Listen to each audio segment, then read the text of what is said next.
ஓம் வாராகி தாயே போற்றி. அனைவருக்கும் வணக்கம். நான் உங்கள் சாந்தி பேசுறேங்க. இன்றைய பதிவுல நாம என்ன பார்க்க போறோம் அப்படின்னு பார்த்தீங்கன்னா, ஜனவரி 1 அன்று சக்தி வாய்ந்த இந்த ஒரு தீபம் ஏற்றுங்கள். அன்றைய நாள் நீங்கள் இந்த நிற ஆடைகளை பயன்படுத்துங்கள். வருடம் முழுவதும் செல்வ செழிப்பு ஏற்படும். ஆமாங்க, அது என்ன தீபம், எந்த நேரத்துல ஏத்தணும், எப்படி ஏத்தணும், எந்த நிற ஆடைகளை நீங்க அணிந்தால் ரொம்ப நல்லது அப்படிங்கறத பத்தி தெளிவாக இந்த பதிவுல நம்ம பார்க்கலாம். அதற்கு முன்னாடி நம்ம சேனலை சப்ஸ்கிரைப் பண்ணாதவங்க சப்ஸ்கிரைப் பண்ணிக்கோங்க. பக்கத்திலே இருக்கிற பெல் ஐக்கானையும் கிளிக் பண்ணிக்கோங்க. அப்பதான் நான் போடுற எந்த ஒரு வீடியோவா இருந்தாலும் உடனே உங்களுக்கு நோட்டிபிகேஷன்ல வந்துடும். இப்ப பார்த்தீங்கன்னா ஜனவரி 1 திங்கட்கிழமை நம்மளுக்கு 2024 புது வருடம் பிறக்கிறது. அன்றைய நாள்ல நாம ஏற்கனவே கேலண்டர் எந்த திசையில் மாற்றினால் நல்லது அப்படிங்கிற பதிவு ஏற்கனவே கொடுத்துருக்குறேங்க. பார்க்காதவங்க கீழே டிஸ்கிரிப்ஷன்ல லிங்க் கொடுக்குறேன், பாருங்க. இப்ப பார்த்தீங்கன்னா நம்மளுக்கு ஜனவரி 1 அன்று நாம ஏற்ற வேண்டிய மிக முக்கியமான தீபமும் அந்த நாள்ல நம்மளுக்கு ஜனவரி 1 அன்னைக்கு நம்ம உடுத்த வேண்டிய நிற ஆடைகள், எந்த நிறத்தில் நம்ம ஆடைகளை அணிந்தால் மிகவும் நல்லது அப்படிங்கிறத பத்தியும் தான் பார்க்க போறோம். இப்போ நம்மளுக்கு ஜனவரி 1 அன்று நாம ஏற்ற வேண்டிய முக்கியமான தீபங்களில் ஒன்று இந்த தீபங்க. நாம நிறைய பூஜை அறைகள்ல தீபங்கள் ஏற்றி வழிபாடு செய்வோம். அது கூடவே சேர்த்து நான் சொல்லக்கூடிய இந்த தீபத்தையும் ஏற்றுங்கள். வருடம் முழுவதும் உங்களுக்கு செல்வ செழிப்பு அப்படிங்கிறது ஏற்பட்டு கொண்டே இருக்கும். இத முடிந்தால் வெள்ளிக்கிழமைகள்ல செவ்வாய்க்கிழமைகள்ல நீங்க ஏற்றி நீங்க வழிபாடு செய்யலாம். ஜனவரி 1ஆம் தேதி மட்டும்தான் நீங்க இந்த தீபத்தை ஏற்றி வழிபாடு செய்யணும் அப்படிங்கிறது இல்லைங்க. நீங்க வரக்கூடிய நாட்கள்லயும் இதே மாதிரி தீபங்கள் ஏற்றி வழிபாடு செய்யலாம். சரிங்க, இப்ப என்ன தீபம் ஏத்தணும் அப்படிங்கறத பத்தி நம்ம பார்க்கலாமா? ஜனவரி 1 அன்னைக்கு நீங்க காலையில பிரம்ம முகூர்த்த நேரத்துல எந்திரிச்சு வழிபாடு செய்வது அப்படிங்கிறது சிறப்பு வாய்ந்ததுங்க.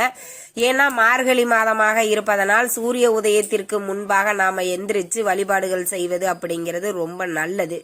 அதனால காலையில எழுந்திருச்சு நீங்க இந்த தீபத்தை ஒரு 5 மணியிலிருந்து 5:30க்குள்ளாக இந்த தீபத்தை ஏத்துவது அப்படிங்கிறது ரொம்பவே சிறப்பு வாய்ந்தது. சரி, இந்த தீபம் எப்படி ஏத்தணுங்கிறத பாத்திரலாம். முதல்ல நீங்க இந்த தீபத்தை உங்க காமாட்சி அம்மன் விளக்கில் ஏற்றினாலும் பரவாயில்ல, இல்ல தனியா நான் ஒரு அகல் விளக்கு வச்சு அதுல ஏத்தலாமா அப்படின்னு கேட்டீங்கன்னா தாராளமாக ஏத்தி கொள்ளலாம். முதல்ல ஒரு விளக்கு எடுத்துக்கோங்க. அதுல நல்ல சுத்தமான பசு நெய்ய ஊத்திக்கோங்க.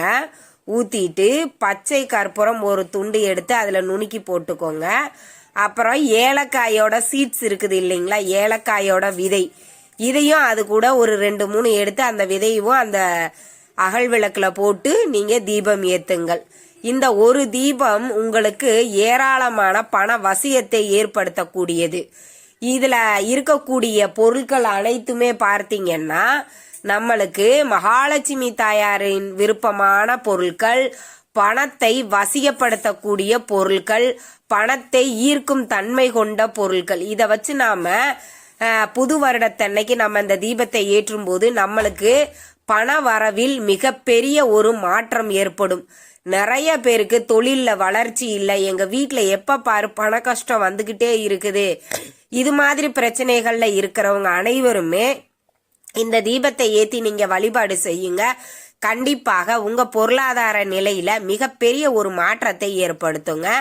இதில் இருக்கக்கூடிய பொருட்கள் அனைத்துமே பசு நெய்யா இருக்கட்டும், ஏலக்காயா இருக்கட்டும், பச்சை கற்பூரமாக இருக்கட்டும், இது அனைத்துமே பணத்தை வசியப்படுத்தக்கூடிய தன்மை கொண்டது.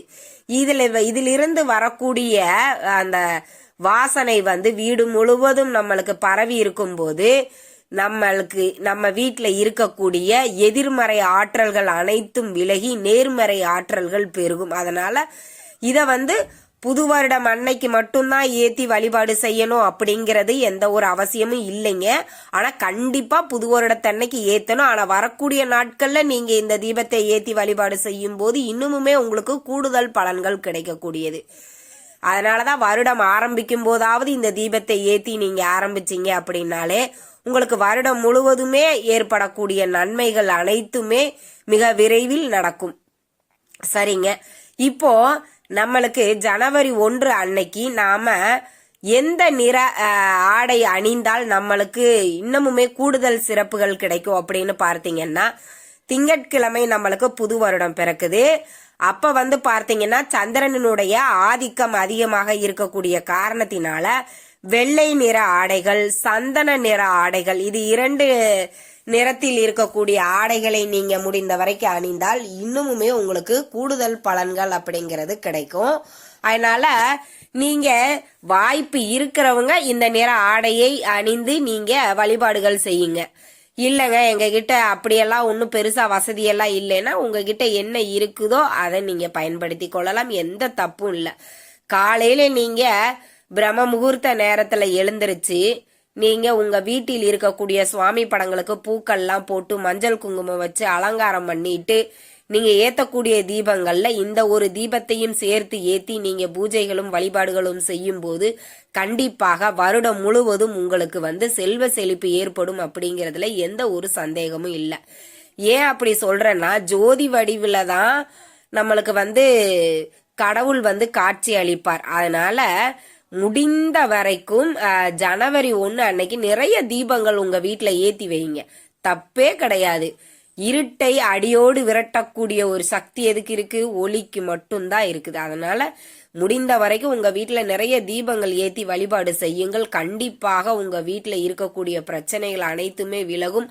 மகாலட்சுமி தாயாருக்கு பிடித்த இந்த ஒரு தீபத்தையும் ஏத்தி நீங்க வழிபாடு செய்யும் போது சகல செல்வங்களும் சகல விதமான ஐஸ்வர்யங்களும் உங்களுக்கு கிடைக்கும். இந்த தகவல் உங்களுக்கு ரொம்பவுமே பயனுள்ளதாக இருந்திருக்கும்னு நினைக்கிறேங்க. வீடியோ பிடிச்சிருந்தா லைக் பண்ணுங்க, ஷேர் பண்ணுங்க, கமெண்ட் பண்ணுங்க. இந்த பதிவை உங்களுடைய உற்றார் உறவினர்கள் நண்பர்களுக்கும் ஷேர் பண்ணுங்க. அவங்களும் பார்த்து பயன்பெறட்டும். நன்றி, வணக்கம்.